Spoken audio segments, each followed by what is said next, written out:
ఇప్పుడు ఈ క్వశ్చన్ చూస్తే the supreme court held the principle of decent standard of life to people in the following case. So ఏ కేసులో ఈ standard of living ఇవ్వమని చెప్పింది అని అడుగుతున్నాడు. అంటే నకరాలు పడకుండా డిజర్వింగ్ పీపుల్కి స్టాండర్డ్ ఆఫ్ లైఫ్ ఇవ్వండి అని చెప్పింది అనుకోండి. నకార స్టాండర్డ్ ఆఫ్ లివింగ్. సో ఆ విధంగా గుర్తుపెట్టుకోండి. ఇంకో క్వశ్చన్, సెక్యులరిజంను మౌలిక అంశం అంటే బేసిక్ ఫీచర్గా తెలిపిన కేసు ఏంటి అని. అంటే బొమ్మాయి కేసు దీనికి ఆన్సర్. సో ఏ విధంగా గుర్తుపెట్టుకోవచ్చు? బొమ్మాయి అంటే బొమ్మ అంటే ఐడల్ వర్షిప్ అని మనం వింటుంటాం కదా, ఆర్ట్ అండ్ కల్చర్ సంబంధించిన సిలబస్లో సబ్జెక్ట్లో. ఐడల్ అంటే బొమ్మ అంటే ఏంటి? సెక్యులరిజం అంటే దేవునికి సంబంధించిన రిలీజియన్. సో ఆ విధంగా మీరు గుర్తుపెట్టుకోండి. Secularism SR Bommai. So secularism అనే పదం రాజ్యాంగంలో పొందుపరచక ముందు రాజ్యాంగంలోని ఈ కింది అధికరణలు సెక్యులరిజం గురించి తెలిపివి అంటున్నారు. మనకు జనరల్గా బ్రాడ్గా ఫండమెంటల్ రైట్స్ చూస్తే రైట్ టు ఈక్వాలిటీ ఫస్ట్ వస్తుంది. అది 14 నుంచి 18 వరకు ఉంటుంది అన్నమాట. సో ఇక్కడ 5 ఉన్నాయి. తర్వాత రైట్ టు ఫ్రీడమ్ ఉంటుంది. రైట్ టు ఫ్రీడమ్లో 19 నుంచి 22 వరకు ఉంటాయి. సో ఇవి 4. ఆ తర్వాత వచ్చేసి రైట్ అగెనిస్ట్ ఎక్స్‌ప్లాయిటేషన్ వస్తుంది. అది ఏంటి? 23 నుంచి 24. అంటే 5, 4, 2. నేను ఈ ఆర్డర్ ఎందుకు చెప్తున్నానంటే మీరు యాక్చువల్గా ఉన్న ఫండమెంటల్ రైట్స్ 5, 4, 2, 4, 2, 1 ఈ నెంబర్ మీరు గుర్తుపెట్టుకోండి. దీన్ని బేస్ చేసుకొని బ్రాడ్గా ఫండమెంటల్ రైట్స్ నెంబర్స్ ఉన్నాయన్నమాట. ఫర్ ఎగ్జాంపుల్ ఈ ఆర్డర్ తెలుసుకోవడం వల్ల ఏమవుతుందంటే ఇలాంటి క్వశ్చన్స్ నేను చాలా అబ్జర్వ్ చేశాను. ఇట్లా కేటగిరీ ఇస్తాడు, ఏదైనా ఒక ఐటమ్ ఇస్తాడు. ఫర్ ఎగ్జాంపుల్ సెక్యులరిజం ఇచ్చాడు. సో ప్రెస్ ఫ్రీడమ్ అని ఇవ్వచ్చు. ప్రెస్ ఫ్రీడమ్ అనేది ఇచ్చిన ఆర్టికల్స్లో దేంట్లో భాగం అని అడుగుతాడు. సో ప్రెస్ ఫ్రీడమ్ అనేది ఈజ్ ఇంట్రిన్సిక్ కింద ఆర్టికల్ 19.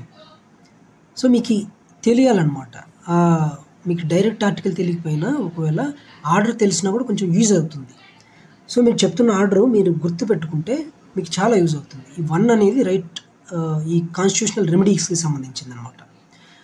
మీరు ఈ నెంబర్ గుర్తుపెట్టుకోండి. మీకు ఎందుకు ఇది యూజ్ అవుతుందనేది తెలుస్తుంది. ఇక్కడ చూడండి, సేమ్ క్వశ్చన్ సేమ్ ఎగ్జామ్లోనే ఇది అడిగాడు.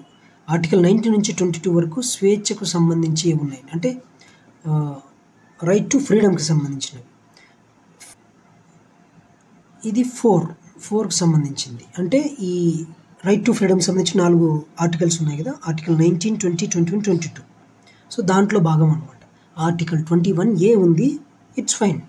మనం బాగా ఈ ఫండమెంటల్ రైట్స్ అనేవి చాలా ఇంపార్టెంట్ కాబట్టి బాగా తరువుగా చదవాలి. ఈ కేటగరైజ్ చేసుకొని చదవడం వల్ల మీకు బెనిఫిట్ ఏంటనేది మీకు రాను కొన్ని క్వశ్చన్స్ ప్రాక్టీస్ చేస్తున్నప్పుడు మీకు తెలుస్తుంది. ఇప్పుడు 120 క్వశ్చన్ చూస్తే రాజ్యాంగ అధికరణ 39C గురించి ఏది చెప్తుంది అని. సో దీనికి ఆన్సర్ 39Cకి 3 ఆన్సర్.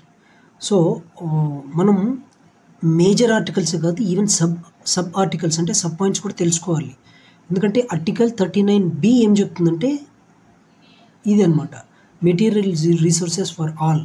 అంటే జనరల్గా దీన్ని ఎట్లా గుర్తుపెట్టుకోవచ్చు అంటే 9 కదా, 39 అంటే మ్యాక్సిమం, అంటే అందరికీ చేరేలాగా మ్యాక్సిమం బెనిఫిట్ అందరికీ రావాలి అని చెప్పి. కాబట్టి 39B వచ్చేసి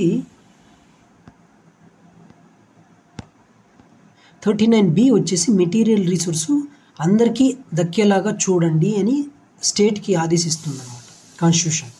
ఫస్ట్ అందరికీ చెందేలాగా చూడమని చెప్తుంది. తర్వాత అందరికీ చెందినది ఒకే చోట కాన్సన్ట్రేట్ కాకుండా చూసుకోండి అని నెక్స్ట్ ఆర్టికల్ చెప్తుంది. అది 39C. ఒక్కోసారి కన్ఫ్యూజ్ చేసేకి మ్యాచ్ ద ఫాలోయింగ్లో కూడా రివర్స్ ఇవ్వచ్చు. మేబీ మనం ఇది ఫస్ట్ 39 ఇది 39Cనా లేదంటే ఇది 39Bనా అని కన్ఫ్యూజన్ వస్తుంది. కాబట్టి మీరు దాన్ని ఏ విధంగా ఎక్కడైతే కన్ఫ్యూజన్ వస్తుందని అనుకుంటారో ఎగ్జామ్ పేపర్లో ఆ కన్ఫ్యూజన్ మనకు క్రియేట్ కాకుండా ముందే క్లారిటీ తెచ్చుకొని ఒక గుర్తుపెట్టుకోవాలన్నమాట స్మార్ట్ వేలో. సో నేను చెప్పిన టెక్నిక్ని మీరు గుర్తుపెట్టుకుంటే you will never forget it actually. చూడండి 39B ఏం చెప్తుంది? మెటీరియల్ రిసోర్సెస్ అందరికీ చేర్చేలా చూడండి అని చెప్తుంది. అంతే కదా, ఫస్ట్ చేర్చాలి కదా. ఆ చేర్చినది ఒకే చోట కాన్సన్ట్రేట్ కాకుండా చూడండి తర్వాత జరుగుతుందంట. ఇది నెక్స్ట్ జరిగే ఈవెంట్, ఇది ప్రిలిమినరీ ఈవెంట్, ఇది నెక్స్ట్ ఈవెంట్. సో ఈ విధంగా నేర్చుకోండి. So next question 125. Bikaji versus state of ఎంపీలో సుప్రీంకోర్టు చెప్పిన సిద్ధాంతం ఇదే. సుప్రీంకోర్టు ఈ కొన్ని ప్రపోన్ చేస్తుంది పాలసీస్, డాక్ట్రైన్స్. ఇవి చాలా ఇంపార్టెంట్ అనమాట. సో మీరు ఇవి కూడా ఏ కేసులో ఏం చెప్పింది అనేది గుర్తుపెట్టుకోవాలి. సో ఫర్ ఎగ్జాంపుల్ ఈ దీంట్లో ఏ విధంగా గుర్తుపెట్టుకోవచ్చు అంటే డాక్ట్రైన్ ఆఫ్ ఎక్లిప్స్ అనేది కరెక్ట్ ఆన్సర్ దీనికి. సో బక్క చిక్కిన వ్యక్తి ముందర ఎవరైనా లావుగా వ్యక్తి ముందరకు వస్తే వెనకాల ఉన్న బక్క చిక్కిన వ్యక్తి మూసుకొని పోతాడు కదా, అంటే ఎక్లిప్స్ లాగా. జనరల్గా ఎక్లిప్స్ అంటే ఏంటి? వెనకాల ఉన్న ఆబ్జెక్టివ్ కంటే ముందర ఉన్న ఆబ్జెక్టివ్ పెద్దగా ఉంటే మనకు కనపడదు వెనకాల ఉన్న ఆబ్జెక్టివ్, ఎందుకంటే అది మూసిపడేసింది. సో ఆ వేలో బికాజీ అనే కేసులో ఎక్లిప్స్కి సంబంధించింది అని మీరు గుర్తుపెట్టుకోండి. Somehow you have to remember it. కొన్నిటికి అనలిటికల్ వేలో అర్థం చేసుకోవాల్సిన అవసరం ఉండదు. It is just that you have to remember it. Next question 127. Article 243G confers the following on panchayats. GI అనేది దీనికి ఆన్సర్ ఎక్సర్సైజ్ ఆఫ్ పవర్స్ అనమాట. అంటే గ్రేట్గా ఉంటేనే కదా పవర్స్ వస్తాయి. సో కాబట్టి ఆ విధంగా గుర్తుపెట్టుకోవచ్చు. ఈ ఆర్టికల్ 243లో ఏ నుంచి ABCDEFG ఇలా ఉన్నాయి. ఇవి చాలా ఇంపార్టెంట్, ఎందుకంటే ఇవి లోకల్ సెల్ఫ్ గవర్నమెంట్ గురించి చెప్తుంది కాబట్టి మీరు సబ్ ఆర్టికల్ కూడా గుర్తుపెట్టుకోవాలి. ఫర్ ఎగ్జాంపుల్ ఈ ఆప్షన్ 1 ఉంది కదా, ఇంపోజిషన్ ఆఫ్ ట్యాక్సెస్ అని. ఇదేంటంటే ఆర్టికల్ 243H చెప్తుంది అనమాట. హెచ్ అంటే మీరు ఏ విధంగా గుర్తుపెట్టుకోవచ్చు? ఆర్టికల్ 243H అనేది ఇంపోజిషన్ ఆఫ్ ట్యాక్సెస్కి ఉంది అని. ఎట్లా అంటే హెచ్ అంటే హుండీ కదా. హుండీ మీన్స్ లైక్ హుండీ ఎలా నడుతుంది? ట్యాక్సెస్ ఇంపోజ్ చేస్తేనే కదా. సో కాబట్టి ఇంపోజిషన్ ఆఫ్ ట్యాక్సెస్ అనేది 243Hకి సంబంధించింది అని గుర్తుపెట్టుకోండి. సో ఈ విధంగా మీరు you try as your level best to remember everything which is important. ఈ ఆర్టికల్ క్వశ్చన్ 130 చూడండి. The matters enumerated in schedule 11 consist of, అంటే ఎన్ని ఉన్నాయని చెప్పి అడుగుతున్నాడు. దీనికి ఆన్సర్ 29. ఇది ఏంటంటే పంచాయత్స్ గురించి చెప్తుంది. జనరల్గా చదువుకున్న వాళ్ళు ఇది పంచాయత్స్కి 29 అంశాలు అందులో చేర్చారు, తర్వాత మున్సిపాలిటీకి సంబంధించి 18 అంశాలు చేర్చారు అని చెప్పి చదువుకొని ఉంటారు. కానీ కన్ఫ్యూజన్ వస్తుంది ఈ రెండిట్లో ఏదని. చూసారా ఎగ్జామ్లో సేమ్ ఇలాగే జరుగుతుంది. చాలామంది కష్టపడి చదవకనో లేదంటే వాళ్ళకు లక్ లేకపోవడం వలనో ఎగ్జామ్ క్వాలిఫై అవ్వరు. కొన్ని స్మార్ట్ వేలో కూడా వాళ్ళు ఎగ్జామ్ కండిషన్లో ఏంటి ఎలా ప్రిపేర్ అవ్వాలని ప్రిపేర్ అవ్వక ఫెయిల్ అవుతారు. అంతేగాని సంవత్సరాల కొద్ది కష్టపడుతుంటారు. పాపం వాళ్ళని చూస్తే పాపం అనిపిస్తుంది, పాపం చాలా బాధ వేస్తుంది కూడా. ఎంతో కష్టపడుతుంటారు but they could not able to clear the exam.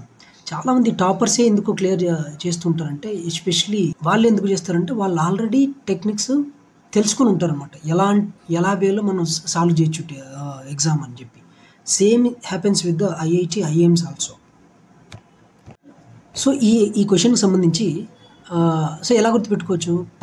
మనం మున్సిపాలిటీస్ కంటే పంచాయత్స్ ఎక్కువ పవర్స్ ఇవ్వాల్సిన అవసరం ఉందన్నమాట, ఎందుకంటే పట్టుకొమ్మలు.